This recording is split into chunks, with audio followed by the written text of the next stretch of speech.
हर हर महादेव। आज हम सुनेंगे 16वां अध्याय सावन मास का, जिसमें शीतला सप्तमी व्रत के बारे में महादेव हमें बताएंगे। तो चलिए शुरू करते हैं।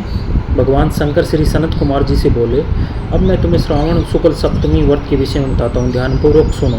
पहले दीवार पर बावली का चित्र बनवाएं, उसके अशरीरी संगक दिव्य स्वरूपधारी 7 जल देवता बनाएं, 2 लड़कों के साथ पुरुष संगीत नारी, 1 घोड़ा, बैल, नर वाहन सहित पालकी के चित्र बनवाएं। 16 उपचार द्वारा जल देवी की पूजा कर ककड़ी, दही और चावल का नैवेद्य समर्पण करें। नैवेद्य पदार्थों का बायना निकाल कर ब्राह्मण को अर्पण कर देना चाहिए। इस प्रकार 7 वर्ष तक व्रत करके 7 सौभाग्यवती स्त्रियों को भोजन कराकर उद्यापन करना चाहिए। एक सोने के पात्र में 7 जल देवताओं की प्रतिमा रखकर पहले दिन अपने पुत्र के साथ उन प्रतिमाओं का पूजन करना चाहिए। दूसरे दिन ग्रह होम सहित चरु होम करना चाहिए। अब तुम इस व्रत के फल के बारे में सुनो। महाराष्ट्र प्रदेश में शोभन नाम का एक नगर था। उसमें एक धार्मिक विचारों वाला धनी व्यक्ति रहता था। उसने निर्जन वन में एक बावड़ी बनवाई। बावड़ी में उतरने के लिए उसने मूल्यवान पत्थरों की सीढ़ियाँ बनवाई, परंतु उस बावड़ी में एक बूंद भी पानी नहीं आया। धनी ने दुखी होकर सोचा, मेरा वृक्षम व धन दोनों ही बेकार हो गई। वह इन विचारों में ग्रस्त रात को वही बावड़ी के पास सो गया। रात को उसे सपन आया कि यदि तुम अपने पुत्र की बलि दो तो तुम्हारी बनवाई बावड़ी जल से भर जाएगी।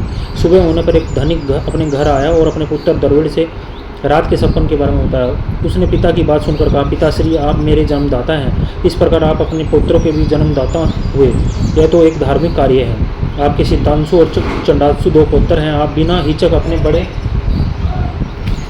पौत्र के सिंतासु की बलि दे दो, परंतु यह बात आप स्त्रियों से गुप्त रखें। इसका कारण यह है कि मेरी पत्नी गर्भवती है। परसों का समय निकट होने के कारण वह अपने मायके जाने वाली है। उसके साथ आपका छोटा पौत्र चंडासु भी जाएगा। उसके मायके जाने के बाद यह काम निर्विघ्न समाप्त हो जाएगा। धनिक अपने पुत्र के ऐसे विचार सुनकर बोला, तुम धन्य हो।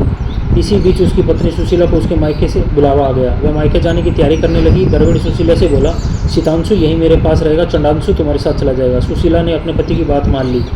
सुशीला के जाने के बाद पिता और पुत्र ने शीतांशु के शरीर में तेल मल कर नहलाया और मूल्यवान कपड़ों तथा आभूषणों से उसे सज्जित किया।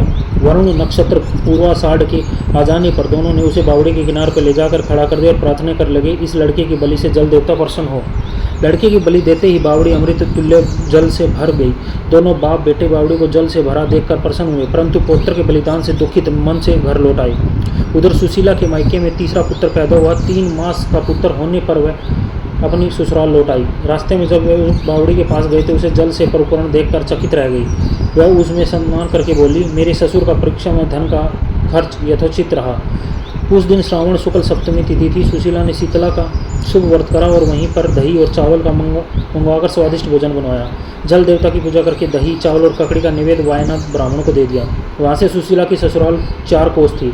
अब सुशीला दोनों लड़कों के साथ बावड़ी से घर की ओर चल दी। इधर जल देव आपस में कहने लगे, इसका बड़ा पुत्र हमें वापस लौटा देना चाहिए, क्योंकि इससे बड़े प्रेम से हमारा व्रत किया है। उन्होंने सुशीला का बड़ा पुत्र जल से बाहर निकाल दिया। माँ को देखकर शीतांशु माँ के पीछे भागता हुआ माँ माँ कहता हुआ आया। सुशीला ने अपने बड़े लड़के शीतांशु को देखकर चकित रह गई। उसने उसे अपनी गोद में बिठाकर उसका सिर सूंघा। वह अपने मन में सोचने लगी, यदि इसे यहाँ से पकड़कर चोर ले जाते तो क्या होता, क्योंकि इसने बहुमूल्य आभूषण पहन रखे हैं। यदि इसको घर से भूत पिशाच पकड़कर ले जाते तो वे सब क्यों छोड़ते। घर के संबंधी चिंता के सागर में गोते लगा रहे थे, परंतु उसने शीतांशु से पूछा कि तुम यहाँ अकेले क्या कर रहे हो। इधर सुशीला के आने का समाचार पाकर पिता पुत्र सोचने लगे, सुशीला अब अपने बेटे के बारे में पूछेगी तो हम क्या कहेंगे। इसी बीच तीनों बालकों के सहित सुशीला अपने घर पहुँच गई।